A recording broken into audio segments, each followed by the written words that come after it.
Hey, welcome to some intermission analysis. Brandon Mileski along with Pat Micheletti from The Fan. Right now, the Wild trailed 2-1 in Dallas in Game 2 of their best-of-7 series, Pat. And if you've seen a Stanley Cup playoff series before, you know when the home team loses Game 1 that they come out hard in Game 2.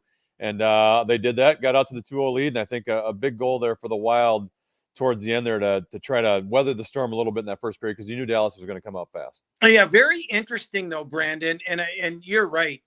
Dallas came out flying and they were hitting everything, and Minnesota didn't have many chances, et cetera, et cetera. However, the miscue on the shorthanded goal, that was the first shot of the game. Dallas did not get another shot until the 9-minute mark. So as bad as it looked, and as much as Dallas, it looked like dominating, they weren't getting many shots. Now they're when the 4-minute penalty had occurred, then the volume went up. But you know what? For Minnesota not to panic and they get the goal that they did, that I tell you what, you take 2-1 any day of the week.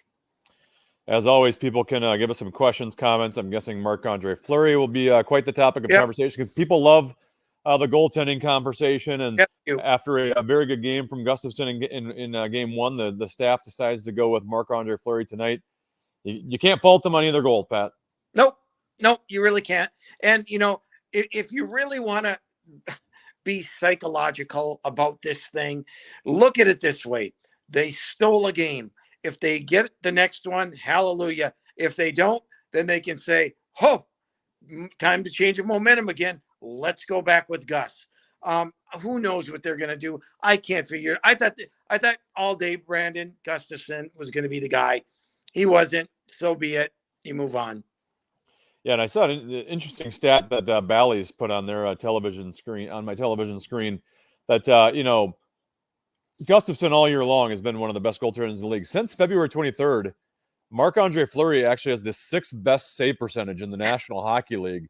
Now, Gustafsson was number 2, so I'm not saying Fleury's better than Gus, and I would have started Game 1 but with Gus, but I don't think you're hurting either way if you throw either of these guys in. If it's a must-win scenario, I'm putting Gus in. But as we mentioned, as we talked about previous game, we don't know if Gustafsson can play 7 games back to back because he hasn't done it all year. Doesn't mean he can't do it, but we don't know if he can. Yeah, and to your point, they went on a ridiculous run. They were both playing. They were splitting pretty much 16-0 and blah blah whatever it was. It was crazy, and they were both playing great. And Minnesota was defending well. And so both goalies are probably going to play a little bit better when they defend like they did. So anyway, it's a conversation that I'm sure we'll have until they're done. Well, let's talk about the goals against. That first one, and you mentioned shorthanded goal in the Wild power play is really, I think, has looked disjointed for a while. A lot of it was Kaprizov was gone. Since Kaprizov's come back, they don't have Eriksson Ek there anymore. They don't have Klingberg or Addison at the point anymore. And Johansson's been up, and it's just looked kind of odd, weird. Bad turnover by Kaprizov on the zone entry. Have zero idea what angle Marcus Johansson was taking there. I know he's not a defenseman, and is not in that position very often, but that was one of the worst angles I've ever seen a guy take in my life. Yeah, I don't have to add to it. I agree. How about the 4-minute minor that goes against Jake Middleton there, where I get you're supposed to control your stick, but it's also, a little unfair in my eyes that you're getting 4 minutes for a guy lifting up your stick into his teammate's face. Yeah, I don't like it. And I thought there was going to be payback. Did you see and I know I talk about him a lot, the play Faber made? Okay, he's bringing it around. He had to stop. Domi trips him. I mean, he trips him. I don't care. If that's not a trip, then I don't know. I shouldn't be in this game. But anyway, Faber gets right up, which was unbelievable, and broke, then the play was broken up. But I was a little surprised they went with 4 on Middleton, and did a good job for a while, and nothing Fleury could do on that goal. What did you think of the Dumba? Was Dumba a little bit out of position, or on the what? on the tip Seguin. by Sagan. You know, it's all I would have to go back and look, and I wasn't closely paying attention to him, but it's always hard to say, guys. I leave the D to you, Brandon. Yeah, I mean, when you're shorthanded as a defenseman, you have multiple guys you have to be paying attention to. It's not as simple as that guy's out front, I've got to have him. It's usually that guy's there, he's to my left, and that guy's to my right, and I have to read the play. You know, good tip in for Sagan. You don't want a guy in that position. I would have to go back and watch that again, Pat. Okay. Perry says, I'm impressed with Gus Nyquist's play coming off his injury, controls the puck well, and can create chances with his puck handling. He's been unbelievable. He is a fabulous passer.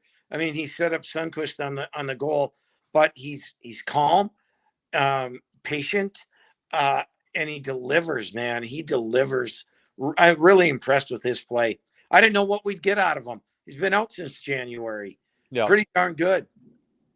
Yeah, he you know, he does, his skating is good, but he doesn't ever like do anything. Not great. He doesn't like wow you in any way, shape, or form, but he just makes simple plays to put the puck in the right spot. And, you know, that play to get the puck on the backhand, just to give himself some time, get the shot off, like just little stuff like that. Yeah. He's really good at. And he makes some, you know, he had a good pass in game one that could have set up a goal. And he's doing it with, let's face it, Pat, he's not playing with top six players here. No. You know, especially tonight with Hartman out of the lineup, Eriksson Ek was already out of the lineup. I mean, the fact that they are going with, they were already not deep at the center position, and now you're without your top two centers.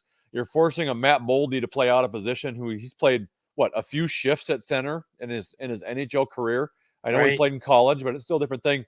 I mean, if you could find a way to steal this game tonight with the lineup they are throwing out there, and I get that Pavelski's out for Dallas, but with what we're throwing out the middle, it would be pretty impressive to get out of here if you could get a win.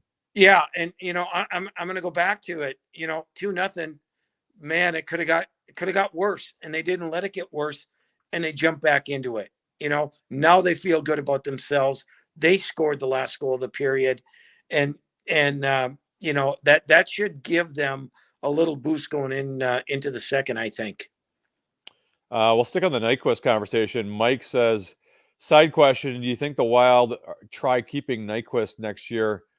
You know, Pat, they have a lot of guys that are going to be free agents and don't have a lot of money to spend. Nyquist, I know he's up there in age, but still a guy I think can get a decent enough contract, even in a one-year situation where I don't know if the Wild could afford him, but would I love to have him? Sure. I would like love to have him, love to have Johansson, but I don't know what is realistic and what's not realistic. And quite frankly, I don't care right now. They'll figure it out, right? All right, let's go to Eric. He says, do we need to be worried about the Wild PK giving him 3 and 4 periods? It was a big reason for the quick exit last year. I haven't followed close enough to know the issues. Pat, I think the PK has actually been pretty good all season long, and I know it's let them down here in this small 4-period sample size. But I think the one area this team has improved on this season is the PK. I thought it was pretty good during the regular season. Yeah, and to Eric's point, they scored 2 power play goals in a grand total of 9 seconds. They won both draws. Yeah, it was just face-off wins. Yeah. Yeah. And so yeah, do we equate that to a PK? Well, yeah, it was the PK, but you lose draws. You can lose a draw 5-on-5 and have it be in the back of the net. So no, I think their penalty kill has been fine, and I don't think it's hurt them. Now, granted, all of Dallas's goals, they have not scored a 5-on-5 goal in 4 periods or not yet. 6 periods, right? Well, 5.5 periods, yeah, technically. Yeah, 5.5. 5 and 2/3 or 5 and 3/4. Yeah. So you're 100% correct. Yeah. Jeremy says, should Faber be on the power play? Not yet. No.